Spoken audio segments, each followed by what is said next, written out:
महाराष्ट्र के MNS प्रमुख राज ठाकरे ने लोकसभा चुनाव में बीजेपी और पीएम नरेंद्र मोदी की समर्थन की घोषणा की है। ठाकरे ने कहा कि मैंने पहले 5 सालों में मोदी सरकार का विरोध किया था क्योंकि उस समय स्थिति अलग थी, आज परिस्थिति अलग है। मोदी सरकार के काम को देखकर मेरी सोच बदल गई। राम मंदिर निर्माण, जम्मू कश्मीर से धारा 370 का हटना, इन तमाम फैसलों से मेरे मन में उनके प्रति सम्मान बढ़ गया है। इसीलिए इन चुनाव में मन से कार्यकर्ता बीजेपी को जिताने का काम करेंगे।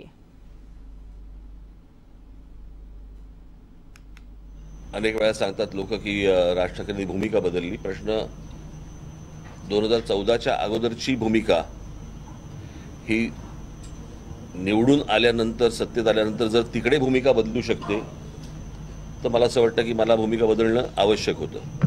आणि त्याला भूमिका बदलणं म्हणत नाहीत, त्याला धोरणांवरती तुमच्या त्याला टीका म्हणतात। आणि त्याप्रमाणे त्या प्रकारची टीका मी त्यावेळेला केली। अर्थात ती टीका करताना त्याच्या मोबदल्यात काही मागितलं नव्हतं की मला मुख्यमंत्रीपद पाहिजे म्हणून मी टीका करतोय, माझे 40 आमदार फोडले म्हणून मी टीका करतोय, असल्या कुठच्या गोष्टींमधनं ती टीका नव्हती, ती मुद्द्यांना टीका होती।